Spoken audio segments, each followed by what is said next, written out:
अचानक तेज हवा, बिजली की कड़क। मैं डर से उनके हाथ पकड़ बैठी। वे मुस्कुराए, डरो मत।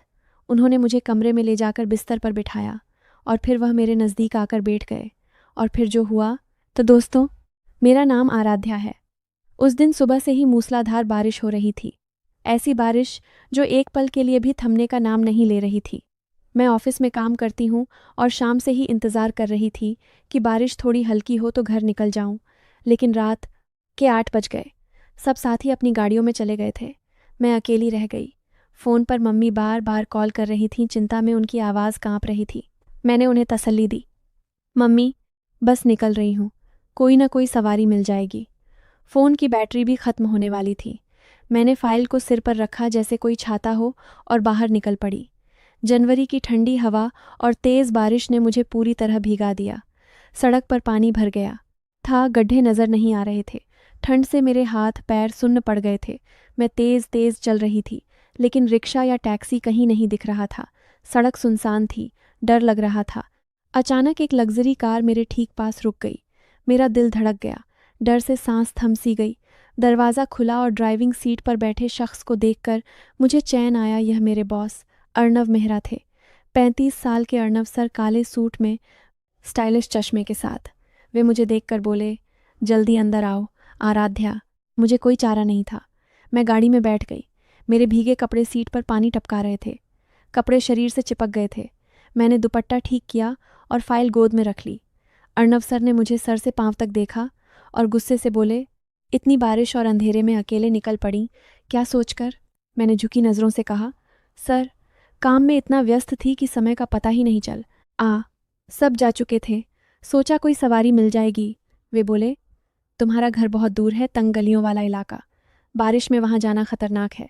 कीचड़ और पानी से सब डूब चुका होगा।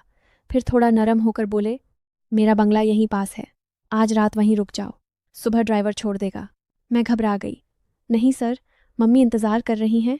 वे सख्ती से बोले, मम्मी को बता दो, ऐसी बारिश में इतना लंबा सफ़र नहीं कर सकती। गाड़ी बंगले की ओर मुड़ गई। पीछे सिक्योरिटी की गाड़ी थी। अर्णव सर बड़े बिजनेसमैन हैं, अमीर और सिक्योरिटी में रहते हैं। बंगले में पहुंचते ही मैं ठंड से कांप रही थी।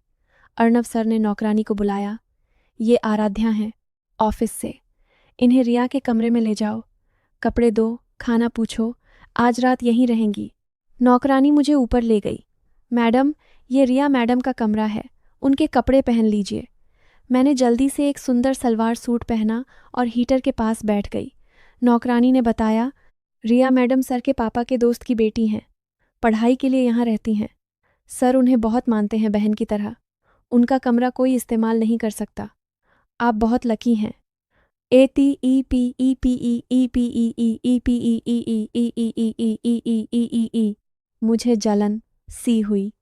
अर्णव सर की जिंदगी में कोई और लड़की, लेकिन मैंने खुद को समझाया। रात को नींद नहीं आ रही थी। बारिश और तेज हो गई। मैं कमरे से निकली, नीचे घूमती रही, फिर ऊपर पहुंची। एक कमरे से पियानो की मधुर धुन आ रही थी। मैं रुक गई। धुन रुकी तो दरवाज़ा खुला। अर्णव सर सफ़ेद कुर्ते में खड़े थे। उनकी आंखें मेरी आंखों में टकराईं। कुछ पल खामोशी जैसे दिलों ने बात कर ली। वे बोले, आराध्या, सब ठीक?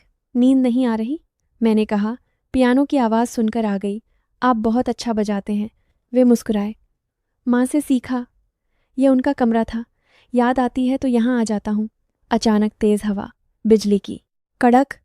मैं डर से उनके हाथ पकड़ बैठी। वे मुस्कुराए, डरो मत। उन्होंने मुझे कमरे में ले जाकर बिस्तर पर बिठाया। मैंने बचपन की डरावनी याद बताई, गांव में बिजली गिरने से हुए हादसे। वे मेरे पास बैठे रहे। उनकी मौजूदगी से डर कम हुआ।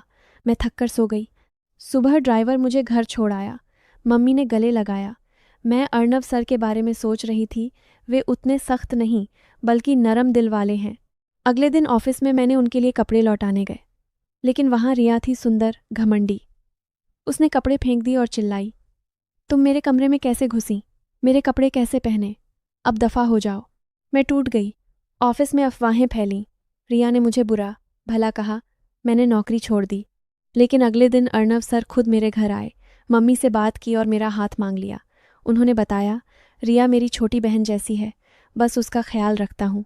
मेरे दिल में सिर्फ तुम हो। मैंने हाँ कर दी। रिया रूठकर गांव चली गई। आज मैं अर्णव की पत्नी हूँ, इज्जत और प्यार से भरी जिंदगी जी रही हूँ।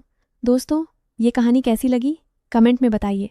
अगर पसंद आई तो लाइक, शेयर और सब्सक्राइब ज़रूर करें। मिलते हैं अगली रोमांटिक कहानी में। Thank you.